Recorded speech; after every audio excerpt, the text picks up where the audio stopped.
All right, it's your boy Akin, and welcome to the Football Sources College Football Blog. Here to talk about Week 5 of the college football season, and I'm here to talk about my game of the week for tonight's matchup. Number 11 UCLA at Tempe, Arizona to face number 15 Arizona State. This is going to be a great Pac-12 South Division game for you guys to watch, and it's going to be extremely important. Talk about the Pac-12 South Division. Now, we already know about the quarterback situation between both these two teams. Brett Hundley is still dealing with that elbow injury. Now, the elbow injury is on his non-throwing arm, so that's not too big of a concern, but he might not play for this matchup. He is still questionable for tonight's game, but I wouldn't be surprised, as well as head coach for Arizona State, Ty Graham, would not be surprised if Brett Hundley plays in this matchup. Now, the replacement for him is Jerry Neuheisel, who was actually Rick Neuheisel's son, and he was a big-time hero in Week 3 of this season against Texas, in which he passed for 178 yards and 2 scores to lead the Bruins with a 3-point victory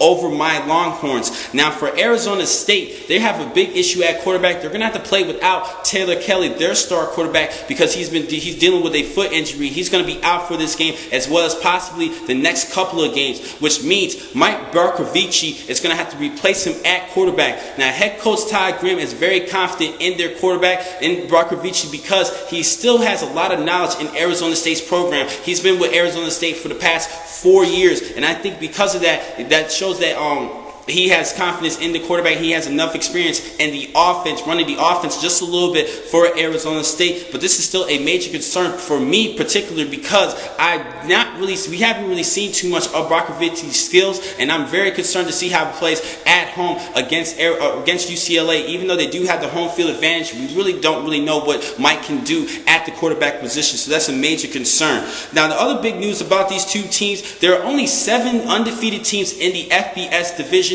and these two are part of that 7, which means one of these two teams will get the loss, the L in their chart. Now, let's talk about the keys to victory for both these teams. Starting with UCLA, their offensive line must continue to improve. Now, they had a poor Week 1 of this season against Virginia, but they've been improving a little bit over the weeks, but they still have a lot of things that they need to work out for them for the offensive line. So they just need to continue improving blocking. Sticking with the offensive side, they lack consistency on offense, dealing with a lot of penalties. They need to do a better job, not only with the penalties, but still inconsistency in their drives. There are some drives where they just cannot finish their drives, as well as others where they have a couple of 3-and-outs. They need to do a better job offensively, just to be a little bit more consistent, get a better flow like Oregon does in their high tempo offense. Now, on the defensive side, they only really have one major concern in this game, and they have to stop their top playmaker in DJ Foster. So I believe that UCLA's defense should mainly focus on the Arizona State running back, because he is their top playmaker.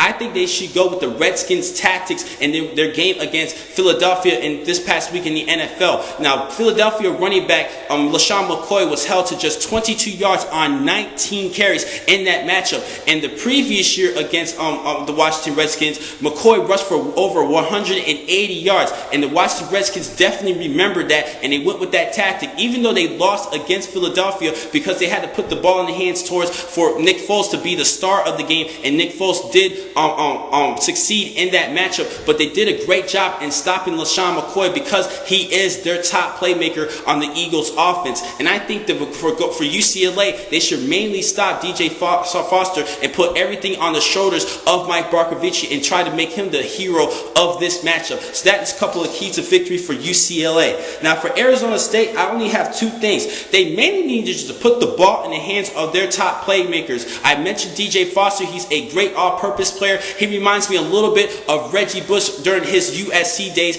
I'm drawing a little bit of comparisons between the two, because throughout his career, DJ Foster has been not only a good running back, but he's also a good receiving running back. And I think that Arizona State should put the ball in his hands, as well as their top wide receiver and Jalen Strong. He makes the magic happen at the receiver position. So Mike Barkovici needs to put the ball in the hands of both these two players in order to succeed in this matchup, and just continue to put their trust on these two players. Just continue to find ways to put the ball in their hands, not only on the offensive side, but even in the special teams as a punt and kick return specialist. I think that Ty Graham should put punt and kick return specialists in both Strong and Foster for this matchup in order to have them to have a better chance in winning, because they do so well in open field. So that's why I think they should be used in special teams. Now on the defensive side, they need to penetrate that line of scrimmage and attack the pass rusher. Now there's not that too many studs on that defensive side as compared to recent years for Arizona State. They lost a key player in Will Sutton, and nobody has really been stepping up on the defensive side, which means defensive lineman Marcus Hardison needs to step up at D-line. At the defensive back position, Jordan Simone's not bad. He does have an interception so far in this season and 23 tackles. And linebacker Antonio Longino.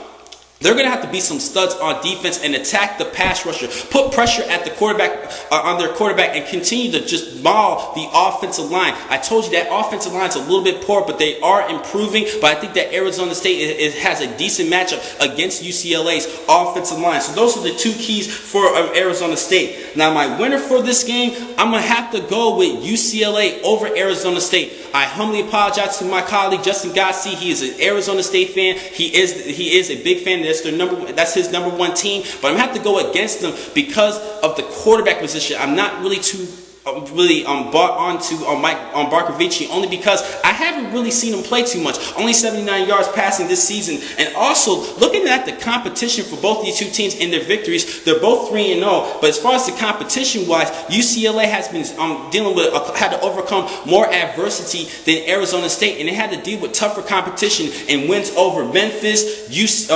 Virginia, and Texas compared to Weber State, New Mexico, and Colorado for Arizona State. Despite the fact that Arizona State does have the home field advantage, I have a little bit more confidence, and not only because of their strength of schedule, but also their defense. For UCLA, they have Miles Jack, Eric Hendricks. They have great linebacker, and they have the good front seven overall, better than Arizona State. I wouldn't be surprised if Arizona State pulls off the upset, but I'm going to have to go with UCLA due to I think they have a better defense and their strength of schedule, and have to deal with more adversity, had to overcome more adversity than Arizona State. So I'm going to have to go with the Bruins over the Sun Devils, but this is going to be a great matchup for you guys to watch. Now I'm going to see you guys a little bit later on today to talk about the remaining matches for Week 5 of the college football season. I'll see you guys later on today. Thank you for watching this blog from the Football Source. I'm your man Akin McCall. Be easy.